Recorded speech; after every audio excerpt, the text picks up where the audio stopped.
UPS का काम तकरीबन 10% भी नहीं रहा और हम जो उस पे आए थे मरम्मत करने के, हमारा तो बिल्कुल सब कुछ बैठ गया। यूपीएस पे चल रहा है, वही चीज़ें आपकी सोल पे ऑटो स्विच हो सकती हैं सुबह से लेके शाम 5-6 बजे तक। यूपीएस की सेल बहुत कम हो गई है, बहुत कम हो गई है, तुमने मतलब 20% रह गई है, 80% कम हो गई सेल। ये टोटल आपका खर्चा है सोलर पे स्विच होने का। ये समहाउ अगर हम मिलाएं तो 50 to 60,000 के बराबर में पड़ता है। देखें जो कारोबार चलता हुआ है तो उसमें कमाई ज़्यादा होती है, ठीक है, लेकिन जब वो कारोबार डाउन होता है तो ऑटोमेटिकली जो है उसमें बचत नहीं होती। जो यूपीएस में होता है उसमें नॉर्मली ट्रांसफार्मर लगाया हुआ होता है उन्होंने, ठीक है, और जो अब जो नए इन्वर्टर आ रहे हैं जो हाई फ्रिक्वेंसी में काम कर रहे होते हैं उसमें भी ट्रांसफार्मर ही होता है, लेकिन चॉपर ट्रांसफार्मर होता है। जिनके पास छतें हैं, जिनके पास पैसा है, तो वो लाजमी वो लोग सोलर पे जा रहे हैं और इस वक्त मैं कहता हूँ 100% सोलर का काम ज़्यादा चल रहा है। इसके एक के 50 यानी 100 वोल्ट पे होता है। बहुत सारे यूनिट होते हैं जो खासतौर पे अब जो बड़े आ रहे हैं वो 400-450 वोल्ट के MPPT आ रहे हैं उसके अंदर। पाकिस्तान में अगर मसाइल की बात की जाए तो वो तो लातादाद है, लेकिन अगर बड़े मसाइल पे बात करें तो उनमें एक बड़ा मसला बिजली का है, जो कई इलाकों में आधा दिन तो होती ही नहीं है और ना होने के बावजूद भी जो बिजली के बिल है वो आसमानों से बातें करते हैं, जिस पर तकरीबन हर तबके का अफराद सरापा एहतजाज है। लोड शेडिंग की वजह से पहले लोग अपने घर में यूपीएस यानी अनइंटरप्टेबल पावर सप्लाई लगाते थे, जिसका काम ये होता था कि जब बिजली आ रही होती है तो वो उसे चार्ज करता था और एक बैकअप अपने अंदर जमा कर लेता था, और जब बिजली चली जाती थी तो फिर वो लाइट फराहम करता था। लेकिन इसका मसला ये था कि इसमें एक तो पावर ज्यादा नहीं होती और इतना बैकअप नहीं होता। यूपीएस बिजली से चार्ज होता है, इसलिए वो बिजली के बिलों में इजाफे का सबब बनता है। दौर बदलता गया और फिर एक सिस्टम मुतारिफ कराया गया जिसे हम सोलर सिस्टम कहते हैं, जो पहले पाकिस्तान से बाहर और फिर पाकिस्तान में मुतारिफ कराया गया, जो शमसी तवानाई के जरिए बिजली पैदा करता है और इससे आपके घर में बिजली के बिल में तो कमी आती ही है, साथ साथ आप लोड शेडिंग के अजाब से भी बच जाते हैं। लेकिन सोलर सिस्टम की वजह से यूपीएस का काम करने वालों का काम मुतासिर हुआ। अब वो लोग क्या कर रहे हैं, आइए आपको दिखाते हैं। यूपीएस सोलर के बाद यूपीएस में बहुत मुतासिर हुआ, तकरीबन 40-50% बल्कि 60% मुतासिर हुआ है, क्योंकि सोलर से हर चीज़ फ्री ऑफ कॉस्ट है और यूपीएस के लिए हमें केई का मोहताज ही है। यूपीएस का काम तकरीबन 10% भी नहीं रहा और हम जो उस पे आए थे मरम्मत करने के, हमारा तो बिल्कुल सब कुछ बैठ गया। ना यूपीएस खद खाल है कि वो आ जाता है, हम बनाते हैं तो बस वो होता है, बाकी काम नहीं है यूपीएस का।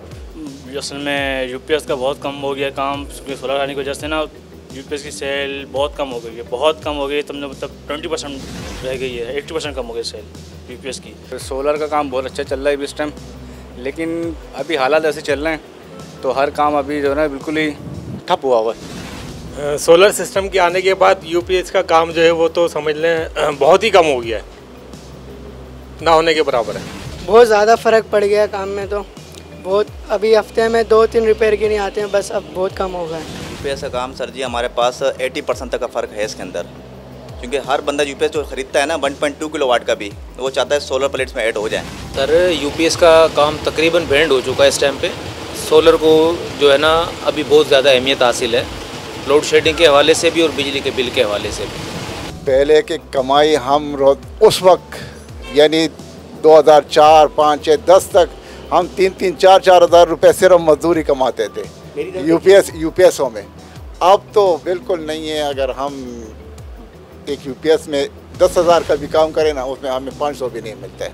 बहुत फ़र्क है, पहले जितना हम लोग कमाते थे उसका 40% कमा रहे, इस वक्त इतना कम हो गया। यूपीएस की कमाई में पहले मतलब थोड़े पैसे ज़्यादा बच जाते थे, लेकिन अब जो है ना इतने नहीं बचते। बस ये है कि बस घर का चल रहा है, घर का राशन जो भी है वही चल रहा है भी।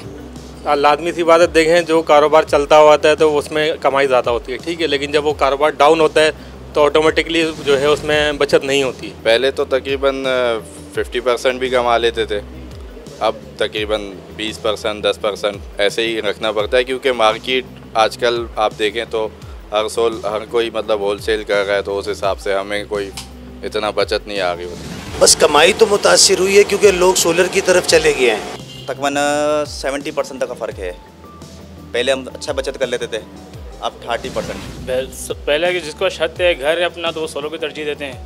इस पर रेंट का घर है, अपना घर नहीं है, छत भी नहीं है, तो वो यूपीएस पे आते हैं फिर लोग। जी हाँ, सोलर के ऊपर तरजीह दे रहे हैं। अब नई टेक्नोलॉजी आई है ना, तो इसलिए अब सोलर पे लोग काम कर रहे हैं। यूपीएस पे तरजीह कम है, सोलर पे ज़्यादा है। मतलब आप देखें तो यूपीएस पे आजकल नॉर्मल अगर किसी का लोड कम होता है तो वो बंदा समझें आप लगा लेता है सोलर, और यूपीएस मतलब कम लोड वाला, बाकी ज़्यादा लोड वाले सोलर लगा रहे होते हैं। सोलर को तरजीह दिया है यूपीएस के बजाय। जिनके पास छतें हैं, जिनके पास पैसा है, तो वो लाजमी वो लोग सोलर पे जा रहे हैं। और इस वक्त मैं कहता हूँ 100% सोलर का काम ज़्यादा चल रहा है। सोलर का काम इतना मुश्किल नहीं है। अपॉर्चुनिटी हमारा ऊपर चढ़ना, नीचे आना, ये सीढ़ियों पे चढ़ना, उसको कस करना हमारे बस की बात नहीं है। हमारा 65-67 साल उम्र है, तो ये हम नहीं कर सकते। वरना आसान है, इतना महंगा मुश्किल काम नहीं है। सोलर का काम थोड़ा डिफ़िकल्ट है उसी तरह इजी है, लेकिन थोड़ा डिफ़िकल्ट है। उसमें तो है ना, अकेला बंदा काम नहीं कर सकता। यूपीएस में अकेला बंदा काम कर लेगा इजीली। सोलर में अकेला बंदा कभी भी काम नहीं कर पाएगा। कम से कम उसके साथ 2 बंदे हेल्पर साथ में लाजमी चाहिए होते हैं। लकीर के फ़कीर इसलिए नहीं कर रहे, वो अपना काम कर रहे हैं, सोलर वाले अपने कर रहे हैं।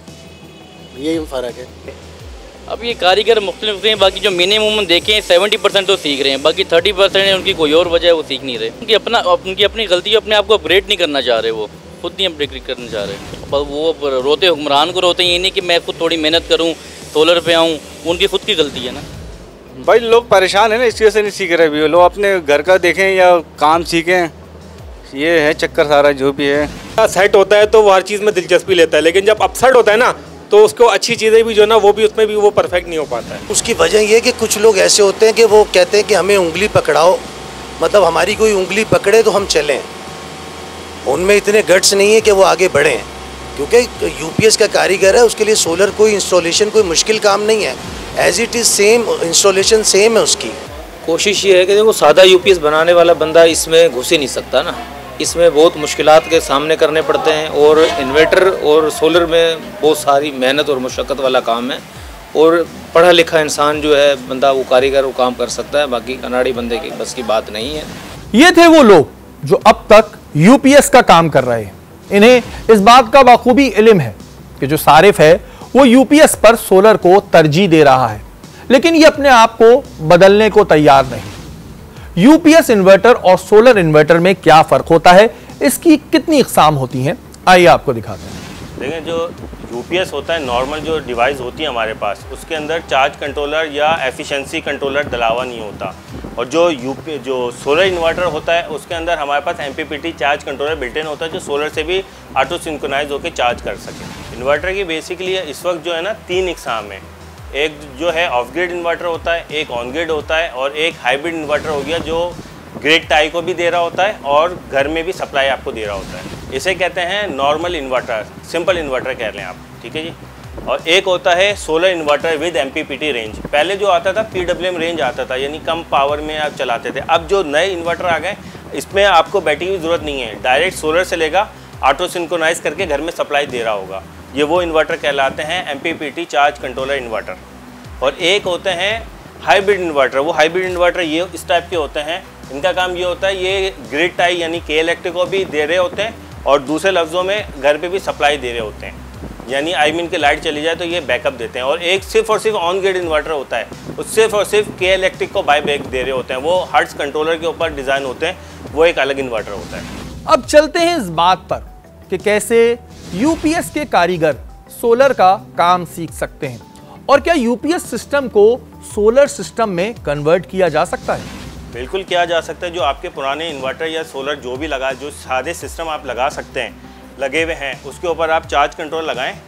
ये इस टाइप के होते हैं चार्ज कंट्रोलर। एक चार्ज कंट्रोलर आपने लगाया, प्लस 2 प्लेटें आपने बड़ी लगाई, ये एमपीपीटी चार्ज कंट्रोलर है। उसके ऊपर आप टोटल सोलर पे आ जाएंगे। जो चीज़ें आपकी चल रही हैं ना एज इट इज़, यानी 5 पंखे या 10 पंखे या एक आपका फ्रिज हो गया, जो आपके यूपीएस पे चल रहा है, वही चीज़ें आपकी सोलर पे ऑटो स्विच हो सकती हैं सुबह से लेके शाम 5-6 बजे तक। देखें जनाब, इसका सीन ऐसा होता है कि ये 2 हमने प्लेटें लगा दी, प्लेटों के कनेक्शन लेके हमने डायरेक्ट चार्ज कंट्रोलर में लगा दिए।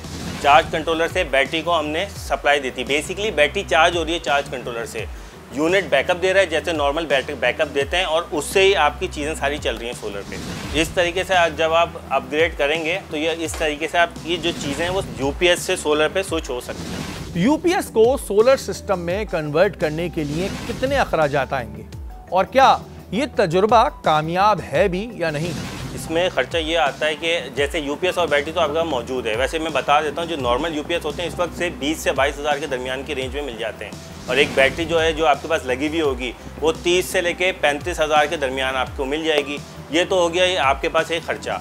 अब अगर मिसाल के तौर पे आप एक प्लेट लगा रहे हैं और एक चार्ज कंट्रोलर ले रहे हैं, चार्ज कंट्रोलर 12,000 का लगा लीजिए, प्लेटें इस वक्त बहुत सस्ती हुई हैं, इस वक्त 22,000 की आपको प्लेट पड़ जाएगी।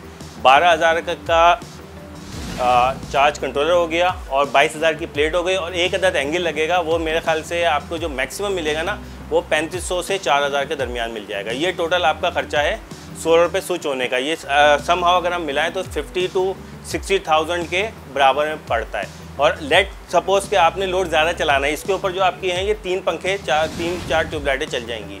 और अगर मिसाल के तौर पे आप बैटरी भी चार्ज करने चाह रहे हैं या लोड ज़्यादा चलाना चाह रहे हैं तो फिर इसमें आप 2 प्लेटें लगा रहे हैं, वो 60,000 की जगह वो 85,000 का खर्चा आ जाएगा, लेकिन उसमें आपकी 6 पंखे 6 ट्यूबलाइट प्लस अगर आप बैटरी चार्ज करेंगे तो बैटरी चार्ज भी हो जाएगी। यूपीएस इन्वर्टर में ट्रांसफार्मर होता है और सोलर इन्वर्टर में चॉपर होता है। इसमें क्या खराबियां आती हैं और इसे कैसे रिपेयर किया जा सकता है, आइए आपको दिखाते हैं। जो यूपीएस में होता है उसमें नॉर्मली ट्रांसफार्मर लगाया हुआ होता है उन्होंने, ठीक है। और जो अब जो नए इन्वर्टर आ रहे हैं जो हाई फ्रिक्वेंसी में काम कर रहे होते हैं उसमें भी ट्रांसफार्मर ही होता है, लेकिन चॉपर ट्रांसफार्मर होता है। बस ये फ़र्क आ गया क्योंकि ये एचटी पे काम करता है इसलिए। अच्छा, अब मैं आपको बताता हूँ चॉपर में बेसिकली ख़राबी आती क्या क्या है। इसमें इसकी अक्सर वाइंडिंग शॉर्ट हो जाती है, जो इसमें वाइंडिंग हुई हुई होती है ना, इसमें जस्ट वाइंडिंग रिपेयर होती है, आई मीन कि दोबारा रिवाइंडिंग हो जाती है और ये सेट हो जाता है। बस इसमें ये देखने पड़ते हैं ओम्स और इम्पीडेंस बराबर हों। वाइंडिंग इसकी ऐसे रिपेयर होती है, इसकी एक मशीन होती है छोटी सी जिसके ऊपर ये लग के जितने ये इसमें बॉबिन में वाइंड हुए हुए हैं उसी बॉबिन पे ये रिवाइंड हो जाती है। दूसरी ख़राबी इसके अंदर अक्सर आती है मॉसफेट की, जो लोड उठा रहे होते हैं ना, एचटी लोड जो उठा रहे होते हैं मॉसफेट, उसकी ख़राबी आती है।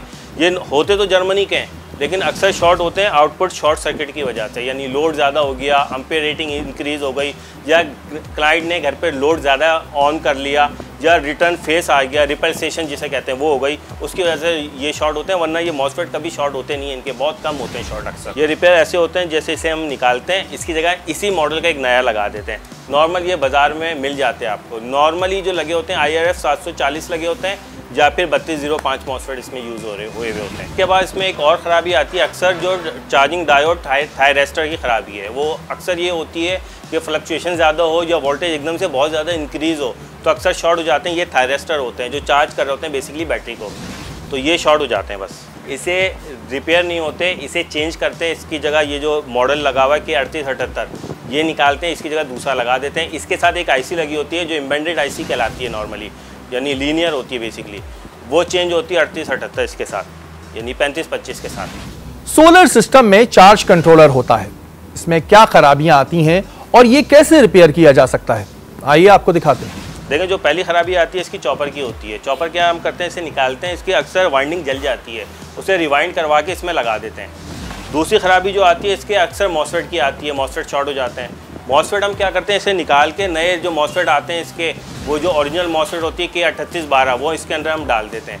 तीसरी और सबसे आखिरी ख़राबी आती है जब वोल्टेज बहुत ज़्यादा हाई होते हैं तो लिमिट एक्सीड होती है तो अक्सर IC इसकी शॉर्ट हो जाती है, जैसे कि ये इसकी शॉर्ट हुई हुई है, इसकी IC हम निकाल के चेंज करके सेट कर देते हैं इसको। फैक्ट्रीज, घरों और मसाजिद में आपने लगी सोलर प्लेट्स तो देखी होंगी, लेकिन आखिरकार इसका काम क्या होता है, ये किस तरह इंस्टॉल की जाती हैं, आइए आपको दिखाते हैं। सोलर सिस्टम प्लेट्स डिपेंड करता है आपके यूनिट पे, आपका यूनिट कितना बड़ा है। ये मिसाल के तौर पे 1 किलोवाट का आपका यूनिट है तो उस पर आपको पता है सिर्फ 2 प्लेटें ही लगेंगी, ये यानी 2 हो गई। इसके एक 50 यानी 100 वोल्ट पे होता है। बहुत सारे यूनिट होते हैं जो खासतौर पे अब जो बड़े आ रहे हैं वो 400 450 वोल्ट के MPPT आ रहे हैं उसके अंदर। उसमें यह कि हम सबको सीरीज़ में दे देते हैं ताकि जितने ज़्यादा बैटरी सीरीज़ हो ना, वेदर डल भी हो तब भी वो चार्जिंग आपकी करता रहेगा और जो घर में कंजप्शन है वाटेज वो आपको देता रहेगा। इससे मुराद ये यानी आप 3 किलोवाट का इन्वर्टर लगा रहे हैं, आपको पता है उसका MPPT यानी जो सोलर सिस्टम है वो भी 3 किलोवाट का होगा, उस पर आप 6 प्लेटें लगा सकते हैं। एक प्लेट आप एज्यूम कर ले 500 वाट की प्लेट है, वैसे 550 की होती है, 500 वाट हम एज्यूम कर लेते हैं, तो इस पर 6 प्लेटें आपकी लगेंगी तो ये इस पर क्या है पूरा 3000 वाट का आपका PV बन जाएगा। इसी तरीके से जो आपका बड़ा इन्वर्टर है जैसे 7 किलोवाट हो गया, 8 किलोवाट हो गया, तो 7 किलोवाट जो है उसके ऊपर आप आराम से 12 प्लेटें लगा सकते हैं। तो इसी तरीके से हमारा 10 किलोवाट हो गया, उसमें हम 18 प्लेटें भी इंस्टॉल कर सकते हैं। फिर आ जाता है ग्रिड टाई इन्वर्टर जो 30 किलोवाट 35 किलोवाट, उसके हिसाब से हम प्लेटें डिज़ाइन करके उस पर लगा सकते हैं। अभी MPPT तो बेसिकली इनके 2 या 3 ही होते हैं, लेकिन उस पर प्लेटें हमारी काफ़ी ज़्यादा इंस्टॉल हो सकती हैं। अच्छा, प्लेटें भी जो होती हैं वो 3-4 टाइप की होती हैं। एक होती है हाइमो 6 टेक्नोलॉजी, एक होती है N टाइप, एक होती है P टाइप। अब इनमें फ़र्क क्या है, बेसिकली प्लेटें काम कैसे करती हैं। ये जैसे प्लेट है, प्लेट के ऊपर बेसिकली सूरज की रोशनी पड़ती है। अच्छा, सूरज की रोशनी में एक बात याद रखें, लुमिनस होता है। जो सूरज की रोशनी होती है वो 1086 लुमिनस पे डिज़ाइन हुई होती है, और जो ये प्लेट होती है ये हमारी 65,000 लुमिनस पे काम करना शुरू कर देती है। जो डल वेदर की हो रही है ना आजकल, जो नई आ रही है जैसे हाइमो 6 हो गई, और ख़ास तौर पे आप जो N टाइप बाइफेशियल पैनल हो गए, वो 45,000 लुमिनस पे भी काम कर लेते हैं। 45,000 लुमिनस से फ़ायदा ये, जितना डल वेदर होगा ना उसके ऊपर उसकी एफिशिएंसी उतनी ही रहेगी, डाउन नहीं होगी। यहां सारी बातें मुकम्मल हो गई कि किस तरह एक यूपीएस पे काम करने वाला कारीगर सोलर सिस्टम का काम सीखकर अपनी आमदनी को बढ़ा सकता है, क्योंकि दिन ब दिन सोलर की डिमांड में इजाफा होता जा रहा है। अगर यूपीएस पे काम करने वाले कारीगर इसे सीख लेंगे तो वो बदलते वक्त के साथ बदलेंगे तो सही, लेकिन साथ साथ अपनी आमदनी भी बढ़ा सकते हैं।